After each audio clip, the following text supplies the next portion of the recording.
Hello students. एक बार फिर से आप सबों का कॉम्पिटिटिव मैथमेटिक्स क्लासेस में स्वागत है। मैं हूं आदित्य कुमार झा आप सबों के साथ, और एक बार फिर से है ना मैथमेटिक्स क्लासेस के साथ मैं आपके बीच हूं। और आज फिर मैं कुछ ऐसे प्रश्नों को आपके बीच रखूंगा, है ना, या ऐसे ऐसे प्रश्नों पर मैं चर्चा करने जा रहा हूं जो कि कंपटीशन के दृष्टिकोण से न सिर्फ CHSL बल्कि और भी दूसरे कॉम्पिटिटिव एग्जाम्स में पूछे जाते हैं। दीज आर वेरी इंपॉर्टेंट, है ना, वेरी इंपॉर्टेंट क्वेश्चंस। तो आज हम वैसे प्रश्नों की जो है सो है ना वैसे प्रश्नों को देखेंगे, वैसे प्रश्नों को सॉल्व करेंगे, तो आप हमारे साथ बने रहिए, ठीक है। इसके पहले यदि आपने हमारा चैनल अभी तक सब्सक्राइब नहीं किया है तो आप लाइक और सब्सक्राइब कर लें, ठीक है, सो दैट कि आपको जो है सो नोटिफिकेशन मिलता रहे अगले आने वाले वीडियो का। और बेहतर होगा कि आप जो है सो सभी वीडियो को प्रॉपरली देखें, फुल टाइम जो है देखें उसको, तभी जो है सो आपका जो लेवल है वो ऑटोमेटिकली रेज करेगा और उसके साथ आप प्रैक्टिस भी करें। आइए बिना देर किए हम शुरू करते हैं। आज का हमारा पहला सवाल जो हमने लिया है आपके लिए, है ना, तो हमने इसको लिखा है, क्वेश्चन हम आपको बता देते हैं कि गिवन है, दिया हुआ है कि एक सर्कम सर्कल है, ठीक है, एक सर्कम सर्कल है जिसका circumcentre M, circumcentre, circumcircle आप समझ रहे हैं, एक ट्रायंगल के, है ना, तीनों वर्टेक्स को टच करके जो सर्कल निकलता है उसको हम बोलते हैं सर्कम सर्कल। तो इस सर्कल का सेंटर एम है, तो एम को हम बोलेंगे सर्कम सेंटर। तो given M is the circumcentre of this circumcircle, ठीक। दूसरा चीज दिया हुआ है, the circumradius is 15 centimetre. ये रेडियस हमने ड्रॉ किया, ये देखिए एम ये सेंटर है और यहाँ से, ठीक है, इसको मिला रहे हैं एम और बी को, क्योंकि ये बी जो है ये सर्कमफरेंस पर है। So M B is the radius of this circle, यानी कि ये सर्कम रेडियस इसको हम बोलेंगे। और क्या दिया हुआ है, a perpendicular is drawn from point M to the chord BC। ये ट्रायंगल बनाने वाला जो एक लाइन है BC, यहाँ पर ये कॉर्ड है, ठीक है। इस कॉर्ड पर पॉइंट एम से, यानी from the circumcentre of the circle perpendicular is drawn, है ना, दैट इज ML। आपको दिखाई पड़ रहा है कि ये जो परपेंडिकुलर है दिस इज ML, ठीक है। ये दिया हुआ है कि एक परपेंडिकुलर ड्रॉ किया जा रहा है। The length of chord BC is given, this is 24 centimetre, है ना, circumradius is 15 centimetre and you have to find out the length of ML। आपको पता करना है कि ML, यह जो परपेंडिकुलर है, जो परपेंडिकुलर है ना पॉइंट M से, यानी सेंटर M से जो है सो इस कॉर्ड BC पर डाला गया है, तो इसका लेंथ क्या होगा, इसकी लंबाई क्या होगी। तो we have to find out the length of ML, ठीक है। तो आइए देखते हैं इसको हम कैसे सॉल्व करें, कि हमको इस ML का लंबाई हमको पता करना है। तो फर्स्ट ऑफ ऑल आप ये देखिए, आपने पढ़ा होगा कि यदि किसी भी सर्कल में सेंटर से कॉर्ड पर यदि परपेंडिकुलर डाला जाता है तो ये इसको बाइसेक्ट कर देता है। बाइसेक्ट मतलब दो बराबर भाग में बांट देता है। ये जो लेंथ ऑफ BC है ये है 24 सेंटीमीटर और M से परपेंडिकुलर इस पर डाला जा रहा है, तो नेचुरली ये जो 24 है ये, है ना, ये BC कॉर्ड यहाँ पर L पॉइंट पर बाइसेक्ट हो रहा है। It means the length of BL and LC is equal, और यदि इक्वल होगा तो 24 का 2 पार्ट कर दीजिए, 2 इक्वल पार्ट, यानी ये 12 सेंटीमीटर हो जाएगा, ये भी 12, ये भी 12 हो जाएगा, ये 12 सेंटीमीटर दोनों हो जाएगा। अब आप ध्यान दीजिए कि यहाँ पर जो है ये एक राइट एंगल ट्रायंगल बन रहा है, क्योंकि यहाँ पर ये परपेंडिकुलर ड्रॉ किया गया है, it means this is 90 degree. और जब किसी भी ट्रायंगल में एक एंगल 90 डिग्री होता है तो उसको हम बोलते हैं राइट एंगल ट्रायंगल। तो ये एक राइट एंगल ट्रायंगल का फॉर्मेशन हो रहा है जिसमें आपको बेस दिया हुआ है, हाइपोटेन्यूज दिया हुआ है, और आपको पता करना है the length of perpendicular, P निकालना है, और आपको, है ना, ये क्या कहते हैं, हाइपोटेन्यूज मालूम है और बेस भी मालूम है। आपको इसका पता है तो आप लिख सकते हैं कि this is ML equal to, जैसा कि आप फार्मूला में पढ़े हुए हैं, पाइथागोरस थ्योरम आपने पढ़ा होगा नहीं, ये H square equal to P square plus B square होता है। तो उसी से हमको निकालना है इसका लेंथ निकालना है, यानी परपेंडिकुलर का। तो आप डायरेक्ट भी आप इसको लिख सकते हैं कि रूट अंडर ये H कहलाता है, तो H स्क्वायर और ये बेस है तो डी स्क्वायर यही होता है, ठीक है। तो h का वैल्यू है 15, ये हो गया 15 का स्क्वायर और ये है 12 का स्क्वायर, ये हो गया, ठीक है। तो 15 का स्क्वायर होता है 225 और 12 का स्क्वायर होता है 144। इसमें से आप इसको घटा दीजिए तो 5 में से 4 गया तो 1 और जो है सो 22 में से इसको 14 को माइनस कीजिए तो ये हो जाएगा 8, यानी रूट अंडर 81 और इसका वैल्यू 81 का स्क्वायर रूट निकलता है 9। It means this is 9 centimetre. यह जो है परपेंडिकुलर का लेंथ जो है ml, दिस इज 9 सेंटीमीटर। आप इसको इस तरह से है ना कर सकते हैं। थोड़ा सा खाली ध्यान देना है कि ये जो परपेंडिकुलर ड्रॉ होता है तो किसी भी कॉर्ड को बाइसेक्ट कर देता है। जैसे बाइसेक्ट करेगा तो राइट एंगल ट्रायंगल बन, फिर हम निकाल लेंगे, फिर क्वेश्चन हमारा आसान हो जाता है। आइए अब नेक्स्ट क्वेश्चन को हम देखते हैं।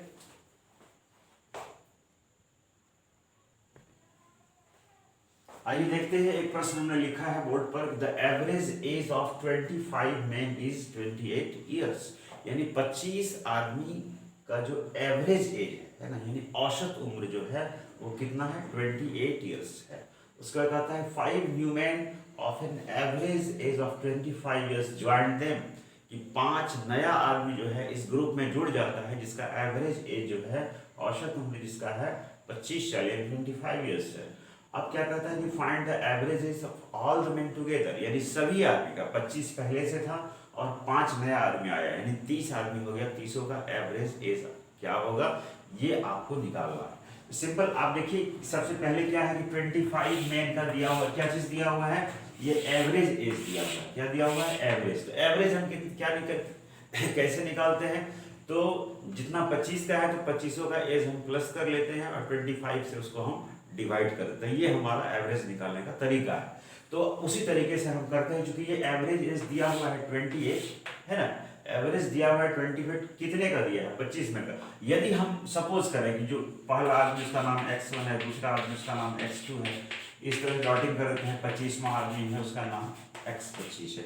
इसका मतलब ये सपोज कर लीजिए कि पहला आदमी का एज है x1, दूसरे का एज है x2, 25वें का एज है x25। तो इसका एवरेज निकालेंगे, कितने से डिवाइड करेंगे 25 से डिवाइड करेंगे।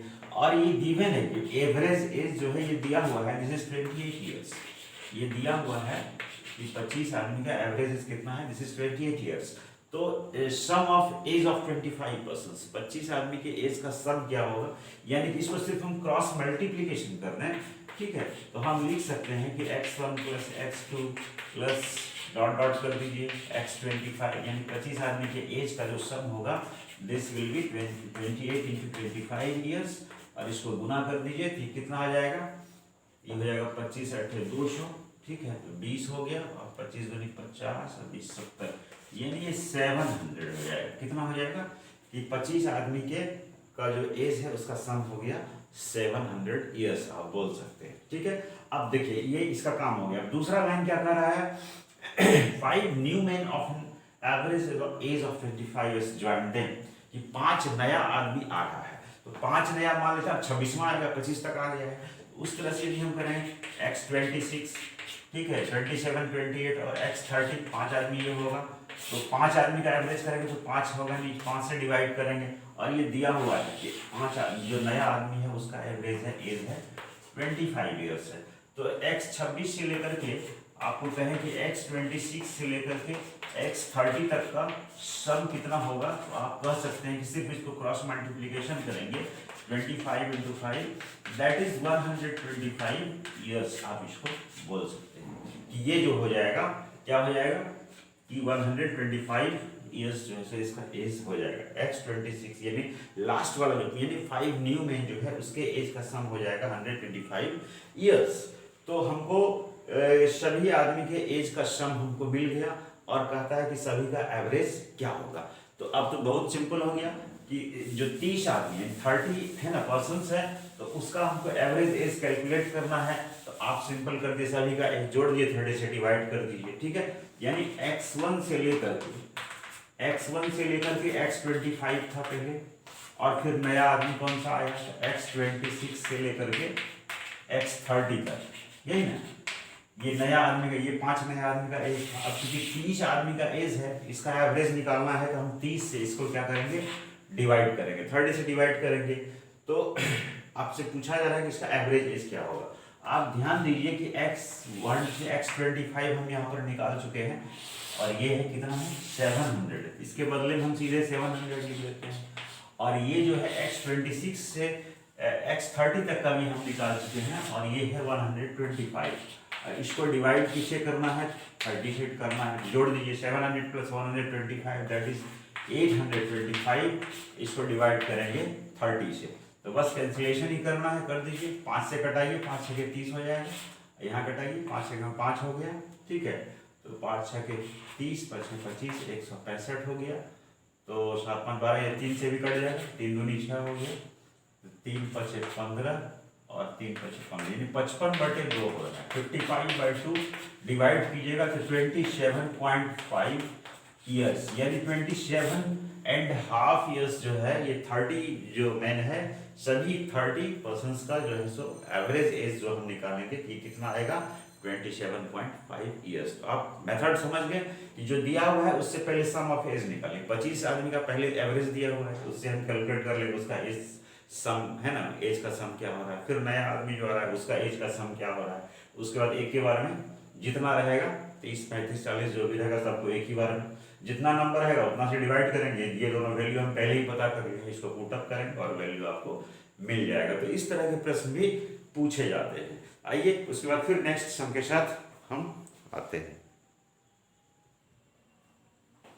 चलिए, तो एक और सवाल बोर्ड पर हमने लिखा है। ये सवाल बहुत ही इजी है और क्लास 4-5 में आप लोगों ने पढ़ा होगा इस तरह के प्रश्न को, ठीक है ना, बहुत इजी है। फिर भी थोड़ा सा चूंकि कॉम्पिटिटिव है, इस तरह का सवाल पूछा जाता है, इसलिए जानना एक बार हम उसको रिव्यू कर लें, देख लें फिर से। क्या है कि सिंपल है कि कुछ है ना, 4 ऑप्शन हमारे पास दिया हुआ है। कह रहा है which one is completely divisible by 11।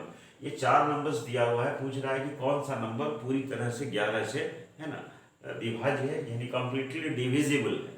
तो वहां पर हम इतना तो हमारे पास समय नहीं रहता है कि सबको हम 11 से अलग अलग करके हम डिवाइड करें।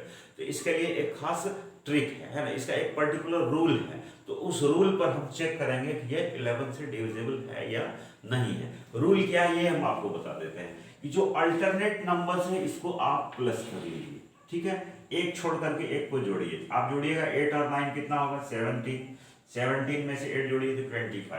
और जो छूट गया उसको अब जोड़ लीजिए, ठीक है। इसको ये याद रखना पड़ेगा 8 और 9 17, 17 8 25 हुआ था। इधर से जोड़िए, ये 7 और ये 1 8, 8 हो गया। तो 25 में से 8 यदि आप घटाइएगा तो कितना मिलेगा 17 मिलेगा। आपको देखना है कि घटाने से या तो 11 आ जाए या 11 का कोई मल्टीपल, जैसे 11 22 33 इस तरह का। माइनस करने से इस तरह का कोई नंबर यदि मिल जाएगा तो हम बोलेंगे कि दिस इज डिविजिबल बाय 11, और ऐसा नहीं होगा तो नॉट डिविजिबल, ठीक है। तो ये तो फेल हो गया क्योंकि ये 25 उधर से आ रहा था और जो अल्टरनेट को हम जोड़े जो छोड़े हुए थे तो उसमें देख रहे हैं 8 ही आ रहा है। 25 में से 8 घटाते हैं 17 हो रहा है। उसी तरह इसमें चेक करते हैं, अल्टरनेट को जोड़िए, 1 और 7 हो गया 8, 8 और 1 हो गया 9, इधर से जोड़ेंगे ये हो गया 6, ये हो गया 7, 9 में 7 गया तो ये भी फेल हो गया। एक चीज और ध्यान रखिएगा कि 11 या 11 का मल्टीपल या 0 भी हो तब भी 11 से डिविजिबल होगा।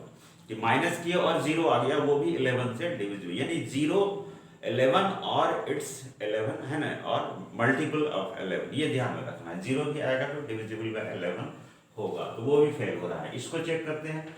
ये हो गया 1 और 6 7, 7 7 14 हो गया। इधर से जोड़िए, ये हो गया 7 और ये हो गया 8, 14 में से 8 घटाइएगा तो 6, तो ना 0 आ रहा है ना 11 आ रहा है ना उसका मल्टीपल आ रहा है। इसको देखते हैं, 9 और 3 हो गया 12, 12 9 हो गया 21, इसको कीजिए 6 और 3 9, 9 1 10, तो 21 में से 10 को माइनस करेंगे तो हमको मिलता है 11। यही हम बोल रहे हैं, यदि माइनस करने से 0 आ जाए 11 आ जाए या 11 का कोई मल्टीपल आ जाए तो हम कहेंगे कि ये नंबर जो है 11 से कंप्लीटली डिविजिबल है।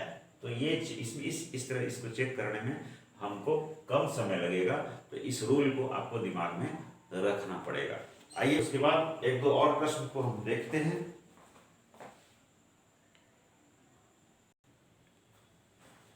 चलिए, एक प्रश्न यहाँ पर है दिया हुआ कि x - 2y = दिया हुआ है 3 और xy का वैल्यू दिया हुआ है 5। आपको निकालना है इसका वैल्यू क्या होगा, x square minus 4y square का वैल्यू क्या होगा। तो एक्स वाई इक्वल टू 5 है, जिससे हम y का वैल्यू निकाल सकते हैं, 5/x हो जाएगा, ठीक है। और ये जो इक्वेशन है इसको लिखिए यहाँ पर x minus 2y equal to 3, और इस y का वैल्यू जो है इसमें पुट अप कर दीजिए यहाँ पर। देखिए क्या मिलता है, ये होगा x माइनस 2 और y का वैल्यू क्या है 5/x, ये बराबर हो रहा है 3, ठीक है। तो आप देखिए यहाँ पर x जो है हमारा एलसीएम हो जाएगा, ये हो जाएगा एक्स स्क्वायर, इसको गुना कर दीजिए, 5 दूनी 10 हो जाएगा, इक्वल टू हो गया 3। ये हो गया एक्स स्क्वायर माइनस 10 है, ये इसको x इससे मल्टीप्लाई कीजिए, ये 3x हो जाएगा। अब इसको ट्रांसफर कर लीजिएगा, ये हो जाएगा एक्स स्क्वायर माइनस 3x और माइनस 10 इक्वल टू हो गया 0। तो यह एक क्वाड्रेटिक इक्वेशन है, एक द्विघात समीकरण है, इससे आप x का वैल्यू पता कर सकते हैं। कैसे करते हैं, इसको हम फैक्टराइज कर देते हैं, ठीक है। जैसे ये 10 है, इसका मल्टीपल 1 है, 10 को 1 से मल्टीप्लाई करेंगे 10 होगा, 10 को फैक्टराइज करेंगे 5 और 2 आ रहा है, तो 5 और 2, 5 में 2 घटाते हैं तो हमको मिडिल टर्म 3 मिल रहा है। तो उस तरह से सिंपली हम इसको करके कर लेते हैं। ये हम लिखते हैं x square minus 5x plus 2x कर दें, क्योंकि माइनस 5x 2x तो रिजल्ट यही होगा माइनस 3x। ये हो गया माइनस 10 बराबर हो गया 0। तो अब आप कॉमन कर लीजिए, ये हो गया x कॉमन कर लीजिएगा तो x माइनस 5 और प्लस 2 कॉमन लीजिएगा तो x माइनस 5 हो गया, बराबर हो गया 0। यानी आप लिख सकते हैं कि दिस x माइनस 5 और x प्लस 2 इक्वल टू 0। तो इम्प्लाइज, ठीक है ना, आइदर, ठीक है ना, आइदर x इक्वल टू 5 होगा, x इक्वल टू 5 होगा और x इक्वल टू हो जाएगा माइनस 2। ये दो वैल्यू हमको x का मिल रहा है। अब हमको निकालना है ये वाला चीज, ठीक है। तो पहला हमारा निकला है x इक्वल टू 5। तो यदि हम इसको पुटअप करें इसमें, या हमको वैल्यू निकालना है x square minus 4y square का, ठीक है। x का वैल्यू जैसे 5 निकला है, तो यदि हम लिखें इफ x इक्वल टू 5, यदि इस वैल्यू को हम ले रहे हैं तो क्या रिजल्ट हमको मिल रहा है, चेक कर लीजिए। ये हो गया 5 का स्क्वायर और माइनस 4, ठीक है। x का वैल्यू हम निकाले हैं तो x का वैल्यू हमारा हो गया 5 स्क्वायर, और 4y स्क्वायर को हम किए थे, चेंज किए थे, ठीक है ना। 4y स्क्वायर के बदले में ये 5/x था, तो x का वैल्यू जस्ट 5, तो यहाँ 5 भी हम डाल दिए, ठीक है, 5 डाल दिए। y स्क्वायर है, इसका स्क्वायर कर दीजिए, ये तो सिंपली ये कट जाएगा, ये तो ये हो गया 25 घटाओ 4, यानी ये हो गया 21, कितना हो गया 21। तो इस तरह से इसका वैल्यू हम जो है सो फाइंड आउट कर सकते हैं, ठीक है। तो फिर हम मिलते हैं आपके साथ नेक्स्ट वीडियो में कुछ और प्रश्नों के साथ। इस वीडियो में यही तक, तो आप हमारा वीडियो देखते रहिए और अभ्यास करते रहिए। उम्मीद करते हैं कि जो है सो आप जो है सो मैच्योर्ड होंगे इसमें और आपको अच्छी सफलता मिल सकेगी। बहुत बहुत धन्यवाद।